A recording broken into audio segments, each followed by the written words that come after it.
So this was the table I was discussing last time, and we classified the particles which are observed in nature to exist freely. We call them by one word, by one phrase, as subatomic particles, because their dimensions are less than atomic dimensions. Now, this list of subatomic particles, they can be classified into two categories, mainly lepton and hadron. Hadrons can be further classified into baryons and mesons. We have seen that leptons have lepton number 0, lepton number non-zero, baryon number 0, whereas baryons have lepton number 0 but non-zero baryon number, and there are mesons which are the particles with both L equal to 0 and B equal to 0. So this was a broad classification of particles based on their values of lepton numbers and baryon numbers, and I have discussed in last two classes how to assign lepton number and baryon number to different particles by looking at different reactions. Once you initialize some lepton number and some baryon number to certain some particular particle, based on that initialization, you can set up your scheme of assigning lepton numbers and baryon numbers to different particles. And we discussed all these 7 points this time. Okay, there are. So, and I also, so this is the list. There's electrons, muons and tau, they are neutrinos are the leptons, proton neutrons are the baryons, pions are the mesons.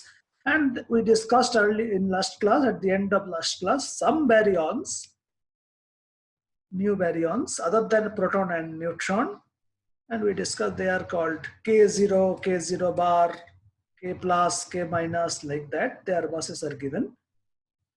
From now on, we don't discuss how they are discovered in the laboratory, but just state these experimental results, that this the determined mass of the particle and their charge, which are determined in the laboratory. And from their decay mode, so you can assign their lepton number and baryon number. So these K particles, K plus, K minus, K0, K0 bar, they got the assignment of 0 baryon number and 0 lepton number. So K is a meson. So there is a, in this set, there will be a K. Similarly, we discussed in the last class also another baryon, which is a particle lambda 0.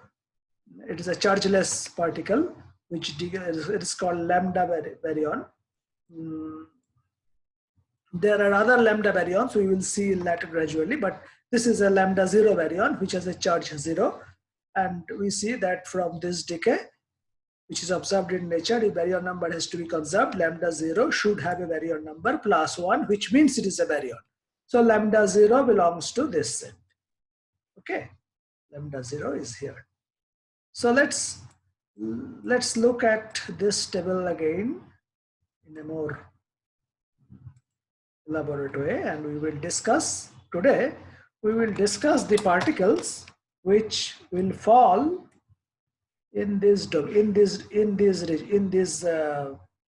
last two columns, that is baryons and mesons, other than proton neutron, and mesons other than pi plus pi pions. Okay. So let's come to this. So this is again the same table, put it in a different way. So we have leptons, baryons, mesons.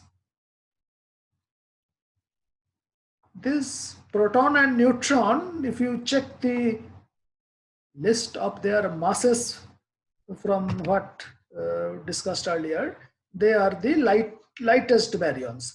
There is a small difference between difference of mass between proton and neutron. In that sense, strictly speaking, proton is the lightest baryon, but just they are almost of same magnitude of, same order of mass. We roughly say proton neutron in together they are called nucleons. As we know, they are the lightest baryons.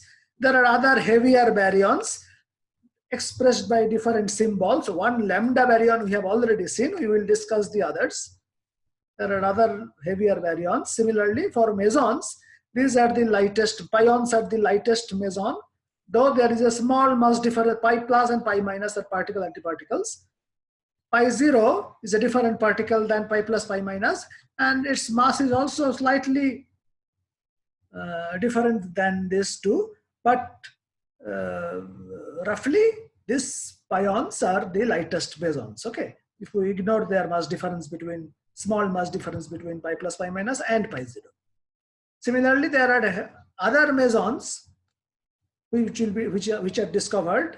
One discovery I discussed in earlier class, that is K meson. This K stands for both K plus, K minus, K0, K0 bar. Okay, and there are other symbols for mesons which will be discussed soon. Just a minute. There is an internet connectivity problem.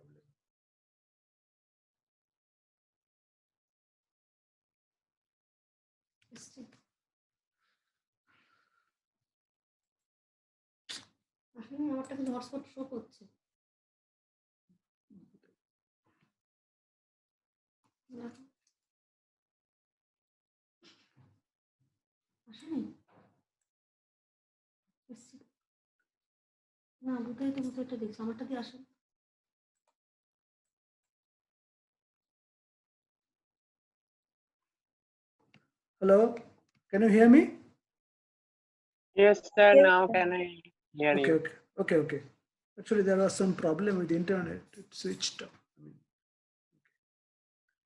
Now, let's come to. So here, our today's class, we will mainly discuss about these baryons. This heavier baryons and heavier mesons. Okay, so they are designated by different symbols. I will discuss. So these are the different symbols for heavier baryons and heavier mesons. And this is not a complete list. There are many others. Okay.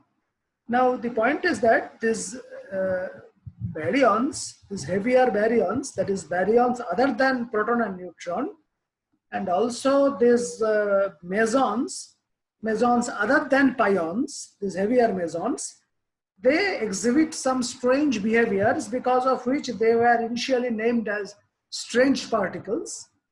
The definition of this strange comes from just this fact that this particle behaves strangely, but the modern definition of strange particle has been altered a little bit. We will see how it alters. But the like baryons were initially, baryons means heavyweight, mesons means middleweight, but leptons means lightweight. They were initially introduced according to following this nomenclature, but later these definitions were changed to these definitions, that lepton number non-zero means baryon, baryon number non-zero means baryons, lepton number non-zero means leptons, and LB0 means mesons, like that.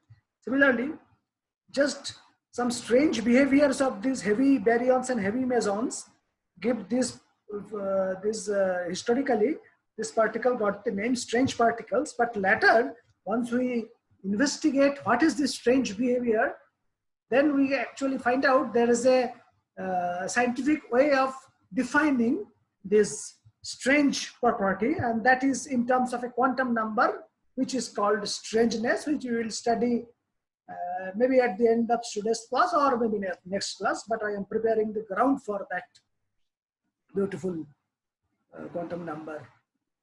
It's called strangeness, and it's very interesting also. It is different from like baryon number, lepton number in many ways. We will see so. Okay, but for the time being, I just say by strange, whenever I say for this class, the strange particle means heavier baryons and heavier mesons. And they are called strange because they exhibit some strange behaviors. What are the strange behavior? We will see soon.